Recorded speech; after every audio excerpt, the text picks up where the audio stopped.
आज मैं आपका पहला टॉपिक पढ़ा रहा हूँ और डिफरेंशियल इक्वेशन का आपका पहला टॉपिक है linear differential equation of nth order with constant coefficient.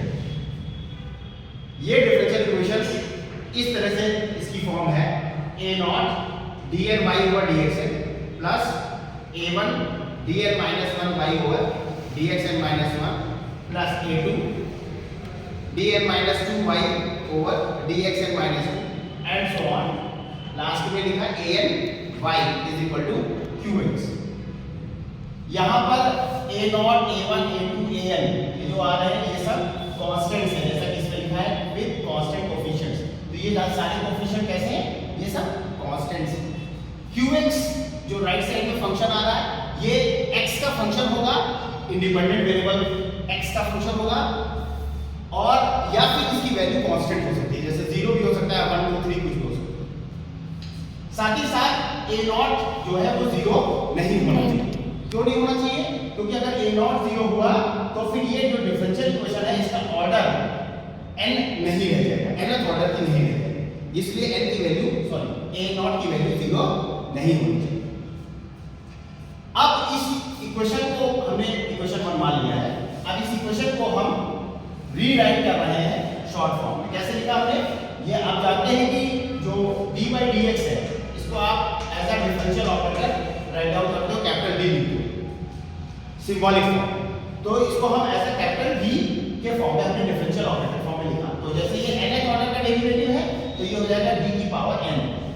y ऐसे लिखिए, फिर d की पावर n - 1 और dx की पावर n - 1 इसको लिख लिया हमने d की power n - 1 and so on.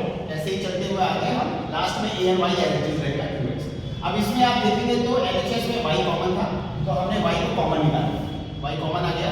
अब हमारे पास LHS में ये एक पॉलिनोमियल बचा है d की पावर n का। अगर आप देखें तो d की पावर n है, d की पावर -1 है, -2, तो ये पॉलिनोमियल है d में। तो इसको हम शॉर्ट फॉर्म में लिख सकते हैं f ऑफ d। जैसे अगर आपको याद होगा तो हम x के पॉलिनोमियल को लिखते थे तो कुछ इस तरह से हम लोग लिखा करते थे। क्या लिखते थे? px बराबर जैसे लिखा हुआ है x + 1। तो इसको एक सिंबॉलिक नोटेशन दे दिया कि ये पॉलिनोमियल है x का, और उसको हमने लिखा p ऑफ x के फॉर्म। ठीक है, तो वैसे ही ये भी एक d का पॉलिनोमियल है, इसको हमने लिख दिया f of d short form में into y as it is था, y ऐसे ही रहा बराबर qx। तो जो इक्वेशन 1 है स्टैंडर्ड फॉर्म में इतनी बड़ी होती है उसको हम लोग समराइज करके छोटा करके इस तरह से लिख सकते हैं। इक्वेशन नंबर 2 आ गया। ठीक है, इसको हमने मान लिया इक्वेशन 2। अब हमारा ऑब्जेक्टिव है कि इस तरह की जो डिफरेंशियल इक्वेशन है उसका सॉल्यूशन कैसे निकलेगा, हम इसका सॉल्यूशन निकालना चाहते हैं। तो इस तरह की इक्वेशन का जो सॉल्यूशन होता है, कंप्लीट सॉल्यूशन, वो दिया जाता है y बराबर cf प्लस pi। cf क्या है? यहाँ पर cf की वैल्यू है, cf मतलब है कॉम्प्लीमेंट्री फंक्शन, और pi क्या है? pi का मतलब होता है पर्टिकुलर इंटीग्रल। तो अगर cf और pi निकाल देते हैं तो इस डिफरेंशियल इक्वेशन का 2 बोले या 1 बोले उसका सॉल्यूशन आ जाएगा complete solution y cf plus pi। अब इधर आ जाते हैं लोग। ठीक है, बताना कब से शुरू करना सर स्टार्ट कर दीजिए। अब हम बात करने जा रहे हैं कि cf और pi, जैसा कि दो टॉपिक हमको उसमें कवर करने हैं। cf क्या है और pi क्या है? तो पहला कॉम्प्लीमेंट्री फंक्शन क्या होता है? तो कॉम्प्लीमेंट्री फंक्शन हमारी जो इक्वेशन नंबर 2 मैंने लिखी थी ft of y equal to qx, उसी में मैंने आपको बताया कि अगर qx को 0 कर दिया जाए, qx अगर 0 हो जाए तो ft of y equal to 0, ये जो इक्वेशन बनी इसका जो सॉल्यूशन है इसी को बोलते हैं कॉम्प्लीमेंट्री फंक्शन, cf। किस डिफरेंशियल इक्वेशन का सॉल्यूशन? जो इक्वेशन 1 या 2 मैंने बताई है आपको, उसका राइट साइड जब 0 हो जाए, q की वैल्यू 0, तो इसका सॉल्यूशन कहलाता है कॉम्प्लीमेंट्री फंक्शन। अब कैसे निकाला जाता है कॉम्प्लीमेंट्री फंक्शन? तो उसके कुछ स्टेप्स हैं, उसको हम देख लेते हैं। तो पहला स्टेप फॉर फाइंडिंग cf, पहला स्टेप है हम क्या करेंगे, सबसे पहले ऑक्सिलरी इक्वेशन लिखते हैं। ऑक्सिलरी इक्वेशन क्या होती है?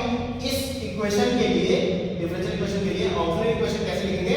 हम d को n से रिप्लेस करेंगे, y को छोड़ देंगे, y नहीं लिखना है, इक्वल टू 0 लिखेंगे। तो हमने d की जगह रखा m और y को छोड़ दिया, इक्वल टू 0 लिख दिया। अब ये जो f of m equal to 0 आया, ये आपकी एक m में एक कोई इक्वेशन बनेगी आपकी, क्वाड्रेटिक हो सकती है, क्यूबिक हो सकती है, कितने को डिग्री की बन सकती है। तो उसका हमको सॉल्यूशन निकालना, मतलब उसके हम रूट्स फाइंड आउट करेंगे। तो रूट्स निकालने के लिए हम क्या करेंगे, अब सबसे पहले मान लेता हूं मैं कि जो हमारी इक्वेशन है ये मान लेता हूं 4 डिग्री की। अगर ये 4 डिग्री की, जितने डिग्री की इक्वेशन होगी उसके उतने रूट्स निकलेंगे। तो अगर ये 4 डिग्री की इक्वेशन है यानी m की पावर 4 में है तो इसके 4 रूट्स आएंगे। कौन कौन से हो गए, मान लिया मैंने m1 m2 m3 m4, ये 4 रूट्स इसके आ रहे हैं। अब पहला केस, रूट्स जो आते हैं उनके बिहाफ पे 4 केस हमारे पास हैं जिनके थ्रू हम ये लिख सकते हैं कि जो इक्वेशन है, इक्वेशन 1 या इक्वेशन 2 जिसको हम सॉल्व कर रहे हैं उसका CF क्या होगा। तो पहला केस क्या बनता है कि जो हमारे रूट्स हैं वो चारों अलग अलग हैं, मतलब डिफरेंट हैं और साथ ही साथ क्या है, रियल।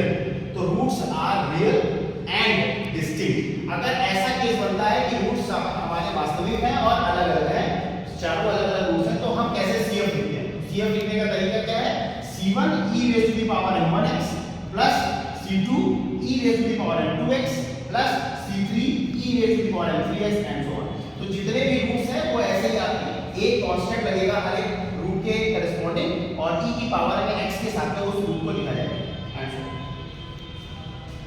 सेकंड, अगर जो रूट्स हैं वो आपके वास्तविक हैं और साथ ही साथ बराबर हैं, रियल भी है और इक्वल भी है, तो उस केस में क्या करना है, मान लिया मैंने m1 बराबर m2 बराबर m3 बराबर m4, चारों रूट हमारे बराबर हैं। जैसे मान लो 2 आ गया, 2, 2, 2, 4 बार 2 आ गया, तो मान लिया m के बराबर है 2 के बराबर है, तो उस केस में कैसे लिखोगे सॉल्यूशन जो CF के लिए लिखोगे, तो वो लिखोगे आप C1 प्लस x C2, एक बार x से मल्टीप्लाई हो जाएगा, अगले कांस्टेंट में एक और x आ जाएगा x स्क्वायर C3 प्लस अगले कांस्टेंट में एक और x से मल्टीप्लाई करोगे x क्यूब C4। तो 4 रूट्स थे, 4 कांस्टेंट आएंगे arbitrary C1 C2 C3 C4, जैसे कि पहले केस में भी 4 ही आए C1 C2 C3 C4 similar.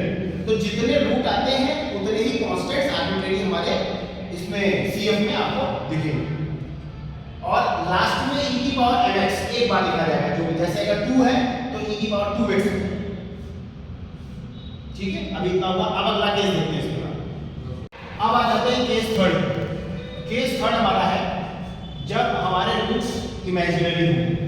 जैसे मान लिया एक पेयर ऑफ रूट आ रहा है alpha plus minus i beta और दूसरा पेयर ऑफ रूट आ रहा है delta plus minus i gamma.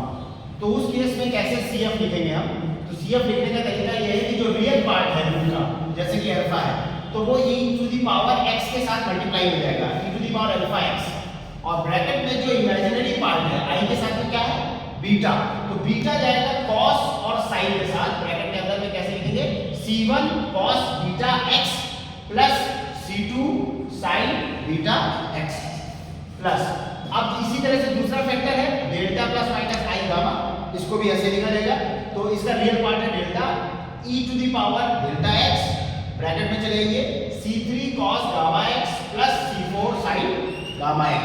तो इस तरह से ये आपका कंप्लीट हो गया इसका CF। हमारे पास टोटल 4 रूट थे, 2 पेयर थे, एक पेयर ये और दूसरा ये, तो 4 रूट के हिसाब से इसको ऐसे लिखा। नाउ केस 4 क्या कह रहा है कि रूट जो है वो इमेजिनरी है, साथ ही साथ कैसे है बराबर है। तो अगर यही root same alpha plus minus i beta एक बार और आ जाता, जैसे alpha plus minus i beta एक बार आया, दोबारा फिर आ रहा है alpha plus minus i beta, तो टोटल 4 रूट है लेकिन पेयर 2 है, पहला पेयर ये है, दूसरा pair alpha plus minus i beta ये, तो टोटल हमारे पास 4 रूट्स हैं और रिपीटिशन हो रहा है 2 बार, पहले पेयर का रिपीटिशन दोबारा होगा। तो आप कैसे लिखोगे, तो जैसे मैंने केस आपको 2 में बताया था कि अगर रिपीटिशन होगा तो कैसे करना है, तो यहाँ पे हमारे पास रिपीटिशन 2 बार हुआ है, तो कैसे लिखोगे, अल्फा रियल पार्ट है e to the power alpha x, वैसे लिखेंगे आप। उसके बाद C1 रिपीटिशन 2 बार हुआ, तो कैसे लिखेंगे C1 प्लस xc2, 2 कांस्टेंट आएंगे C1 plus xc2 into cos beta x, ये ऐसे लिखा हमने cos beta x plus C3 plus xc4 into जैसे ऊपर लिख रहे थे sin बीटा x, वो ऐसे करेंगे। तो टोटल 4 रूट है तो 4 constant C1 C2 C3 C4, ऊपर वाले में भी 4 कांस्टेंट आते हैं C1 C2 C3 C4, वहां रूट्स डिफरेंट। सिमिलरली मैंने आपसे बोला था 4 केस होते हैं, लेकिन केस एक्चुअल में वैसे 6 हैं टोटल। जैसे हमने इमेजिनरी के केसेस देखे 2, वैसे ही इररेशनल रूट्स के 2 केस और बनते हैं।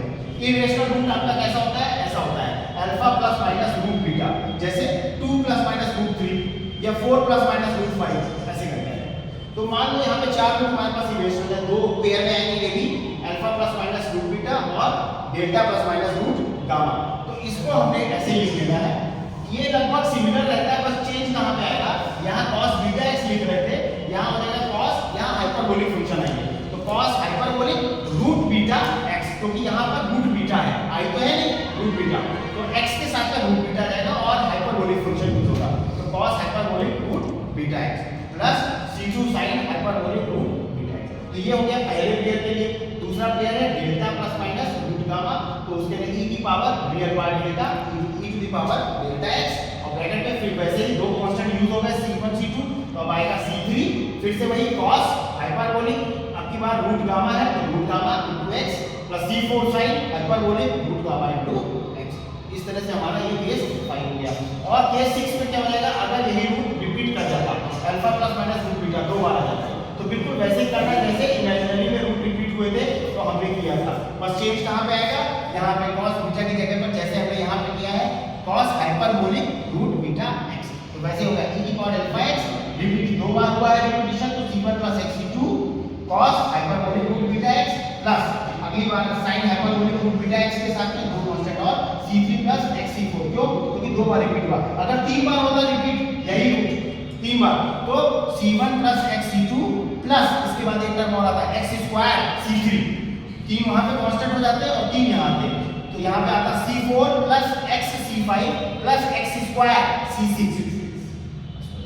तो दिस इज हाउ, ये आपके सारे आपने 6 केसेस देख लिए हैं, इनको आपको थोड़ा सा प्रिपेयर करना है, इनके ऊपर भी कुछ एग्जांपल्स मैं आगे